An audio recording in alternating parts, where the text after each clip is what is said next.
Assalamualaikum warahmatullahi wabarakatuh. Halo semuanya, kembali lagi di video pembelajaran geografi. Untuk hari ini kita akan mempelajari tentang bumi sebagai ruang kehidupan part pertama. Selamat menyaksikan. Assalamualaikum warahmatullahi wabarakatuh. Halo semuanya, anak-anak hebat. Kembali lagi di pembelajaran geografi. Hari ini kita akan membahas materi dinamika planet bumi sebagai ruang kehidupan bagian ke-1 oleh saya sendiri, Mr. Yanfrianda. Materi ini disampaikan untuk siswa kelas 10 di semester 1. Sudah siap semuanya? Kita akan mulai pembelajaran ya. Nah, sebelum memulai pembelajaran, terlebih dahulu kita harus mengetahui kompetensi dasar dan indikator pencapaian kompetensi, di mana hal ini menjadi acuan kalian dalam mempelajari materi pada pertemuan kali ini. Untuk kompetensi dasar, menganalisis dinamika planet bumi sebagai ruang kehidupan, dan juga mampu mengolah informasi dinamika planet bumi sebagai ruang kehidupan dan menyajikan dalam bentuk narasi ataupun gambar ilustrasi.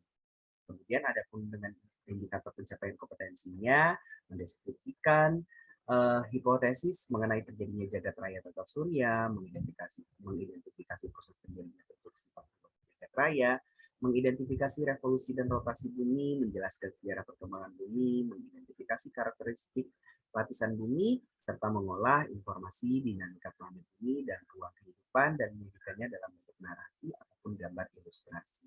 Ini untuk keseluruhan, baik di kegiatan pembelajaran part pertama maupun part kedua. Nah, untuk tujuan pembelajarannya diharapkan kalian mampu mengidentifikasi, memahami, menjelaskan, mempresentasikan, dan menyelesaikan masalah berkaitan dengan pengertian dan proses terjadinya jagat raya, pandangan manusia mengenai jagat raya, dan satuan jarak di jagat raya serta bumi sebagai bagian dari sistem dari jagat raya itu sendiri. Nah, di materi ini jelas kita membahas tentang dinamika planet bumi sebagai ruang kehidupan. Kalian bisa melihat sendiri, ini adalah salah satu gambar yang menjelaskan bahwasanya sistem tata surya kita. Ya, dimulai dari warna yang paling cerah, paling terang, memberikan cahaya bagi planet-planet lain, yaitu matahari, Merkurius, Venus, Bumi, Mars, Jupiter, Saturnus, Uranus, Neptunus. Oke. Nah, sebelum itu kita akan bertanya terlebih dahulu. Menurut kalian, jagat raya itu apa sih? Nah, jagat raya yang kalian pahami itu apa? Alam semesta, Mister. Oke, boleh. Terus kemudian jagat raya itu apa lagi?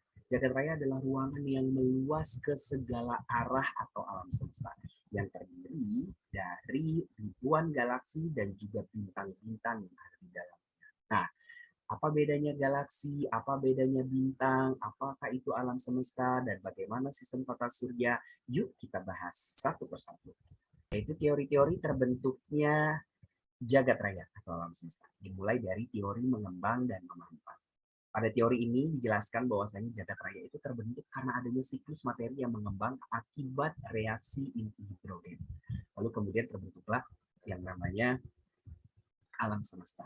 Ya, di sini dimulai dari titik ini, lalu kemudian terbentuklah yang namanya alam semesta. Ya, space time is classical, ya, dari mulai ada pre-existing universe, lalu kemudian cosmic, ya, lalu kemudian super inflation era, ya, dan seterusnya.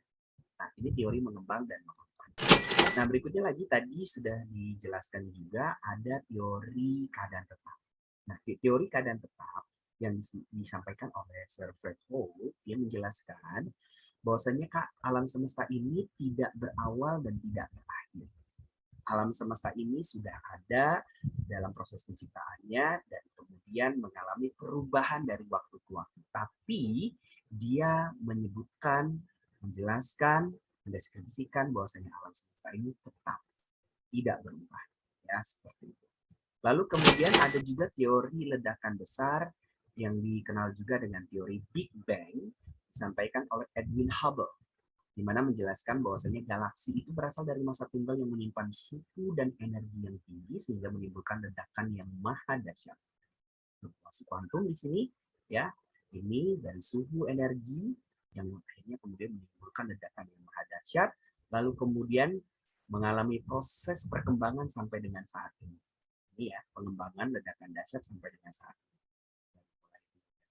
Kejaran ya, lalu kemudian masa kegelapan, munculnya perkembangan galaksi dan planet, sampai dengan kemudian energi gelap, percepatan perkembangan, dan ini teori yang mendekati kondisi alam semesta pada saat ini.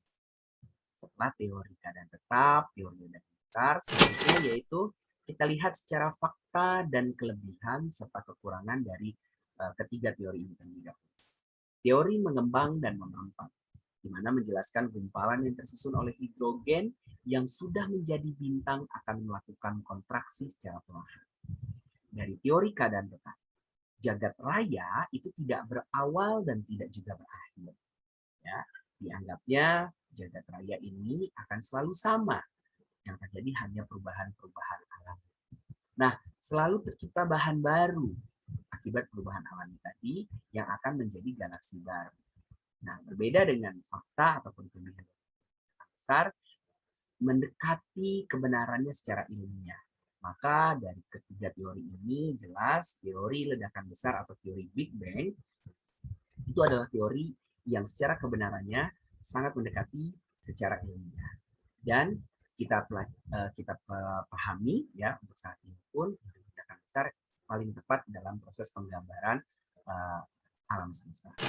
Lalu kemudian kelemahannya, dalam teori mengembang dan memampat tidak bisa menjelaskan perbandingan hidrogen di alam semesta.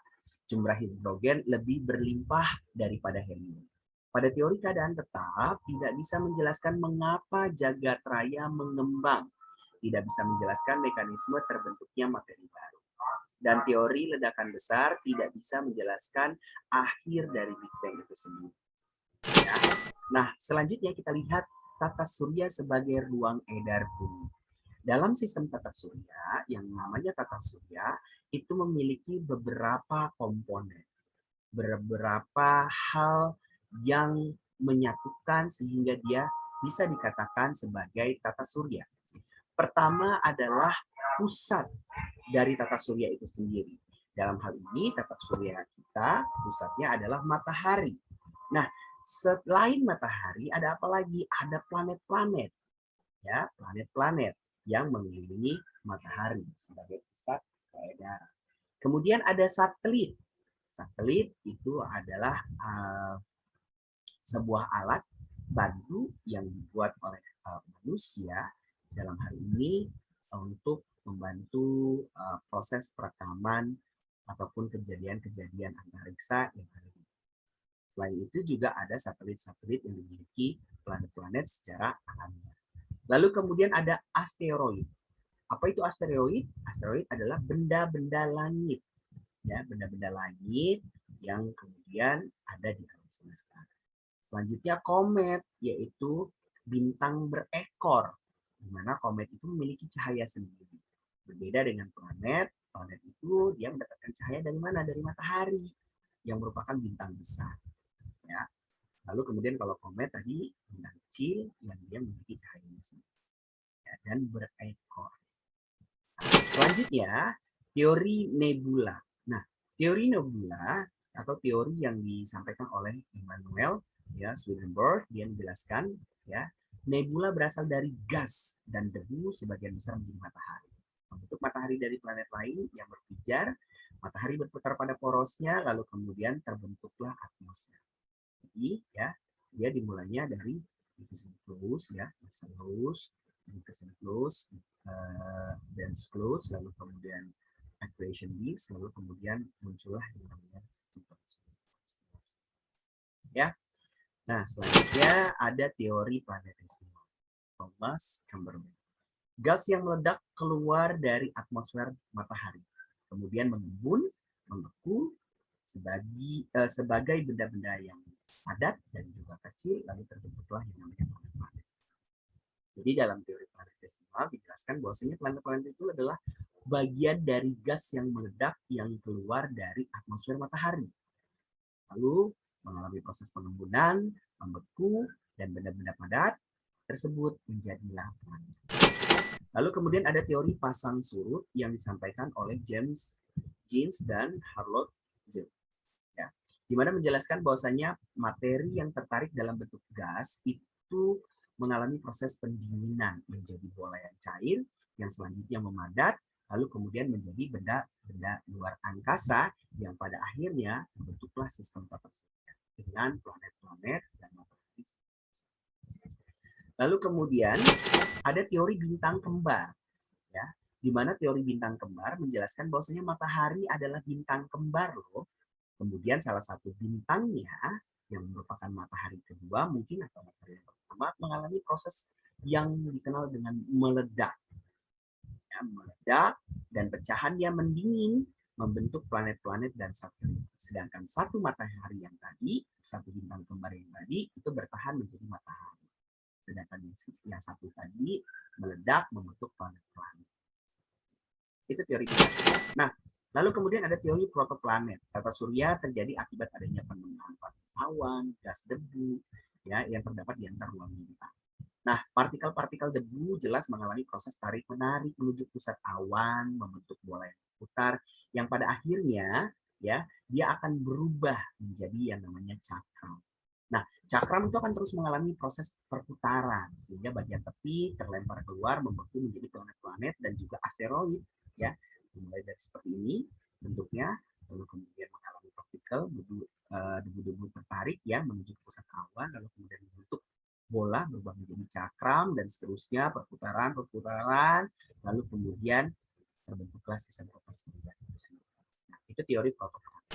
Lalu kemudian ada teori Kuiper, pada mulanya ada nebula besar berbentuk piringan cakram. Nah, ini ya, besar sekali ya, Kuiper belt. Lalu kemudian pusat piringan adalah protomatahari yang sangat panas. Adapun massa gas yang mengelilingi protomatahari adalah protoplanet itu sendiri. Protoplanet itu kemudian menjadi dingin, menguap dan mulai menggumpal menjadilah planet-planet yang mengelilingi matahari. Itu teori Kuiper. Nah, selanjutnya di pembahasan ini kita juga akan membahas terkait dengan revolusi dan rotasi bumi. Apa sih itu revolusi? Apa sih itu rotasi? Yuk kita bahas ya. Revolusi adalah gerak planet mengelilingi matahari. Akibat revolusi bumi terhadap kehidupan di bumi adalah sebagai berikut. Jadi ada dampak-dampak yang dihasilkan dari revolusi bumi. Yang pertama, gerak semu matahari. Yang kedua, perubahan lamanya siang dan malam hari, serta pergantian musim. Revolusi bumi sebenarnya lebih kepada fenomena alam yang disebabkan oleh perputaran matahari, perputaran bumi terhadap matahari. Sorry ya, berulang sekali lagi, yaitu perputaran bumi terhadap matahari yang menyebabkan beberapa fenomena-fenomena alam yang sifatnya tahunan, bukan harian, atau bisa jadi musiman, ya, bukan harian. Nah, berbeda dengan rotasi bumi. Kalau rotasi bumi itu adalah gerak planet pada sumbunya. Rotasi bumi berarti adalah gerak planet bumi pada sumbunya. Nah, dampak dari rotasi bumi terhadap kehidupan yang ada di bumi adalah beberapa contoh di sini. Satu, perbedaan semu harian benda-benda langit. Yang kedua, terjadinya siang dan malam, di mana ada bagian bumi yang mengalami malam hari, lalu kemudian ada bagian bumi yang mengalami siang hari. Lalu kemudian perbedaan waktu, ya, yang tadi waktu pagi, waktu siang, ya, terus kemudian ada yang pukul 12 malam, ada yang mungkin pukul 12 siang, permukaan bumi yang tadi. Lalu kemudian pembelokan arah angin dan arus laut yang kita kenal juga dengan terjadinya proses pasang surut ataupun kemudian pergerakan angin darat dan juga angin laut, ya. Itu disebabkan karena rotasi bumi. Gerhana. Nah, apa sih itu gerhana? Ya, kita kenal mungkin kalian sudah mempelajari itu sejak SD ya. SD terus kemudian SMP ya, kalian sudah mempelajari itu. Apa itu gerhana? Gerhana bulan. Bumi berada di antara matahari dan bulan pada satu garis lurus yang sama sehingga sinar matahari tidak dapat mencapai. Nah, pada proses gerhana di sini kita lihat matahari, bumi dan bulan berada pada garis lurus yang sama. di mana bumi dengan ukurannya yang jauh lebih besar menutupi bulan yang pada garis lurusnya bumi, ya, tertutupi atau terhalangi oleh bumi sehingga cahaya matahari tidak sampai ke bulan. Ya, maka itu disebut dengan gerhana. Ya, matahari dan bulan pada satu garis lurus yang sama sehingga sinar matahari tidak dapat mencapai. Berikutnya, selain gerhana bulan, ada juga gerhana matahari. Apa itu gerhana matahari? Gerhana matahari adalah posisi bulan yang terletak di antara bumi dan matahari sehingga menutup sebagian atau seluruh cahaya matahari. Di sini kita lihat nih, ini matahari, ya. Lalu kemudian ini adalah bulan dan ini adalah bumi, berada pada garis lurus yang sama. Bedanya tadi dengan gerhana bulan, bumi itu menutupi bulan sehingga tidak mendapatkan cahaya matahari. Kalau gerhana matahari, bulannya menutupi sebagian ataupun bagian tertentu dari bumi yang tidak mendapatkan sinar matahari. Nah, di sini kita lihat matahari harusnya bisa menyinari bumi, tapi kemudian karena terhalang oleh adanya bulan, maka bagian bumi yang ini, ya, bagian bumi tertentu ini mengalami proses pergelapan, ya, ataupun tidak mendapatkan cahaya matahari. Itu gerhana matahari. Dia ada gerhana matahari, ada gerhana bulan. Oke, untuk pembelajaran pada hari ini kita cukupkan ya di part pertama. Selanjutnya, kalian melakukan evaluasi pembelajaran pertama dengan melakukan scan barcode untuk terhubung pada soal pilihan ganda. Oke, silakan dilakukan untuk scan barcode pengerjaan soal pilihan ganda. Nah, quiz time berikutnya yaitu silakan kalian menjawab pertanyaan esai ini dengan menuliskan komentar di kolom YouTube.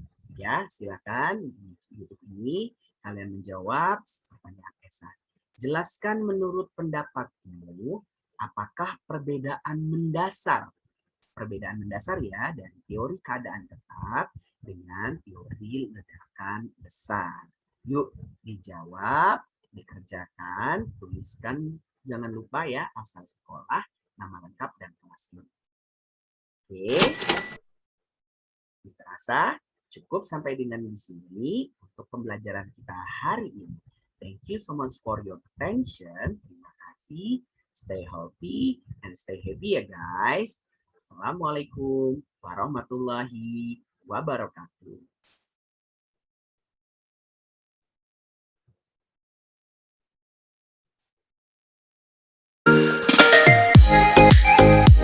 Terima kasih sudah menyaksikan. Sampai berjumpa di video pembelajaran berikutnya.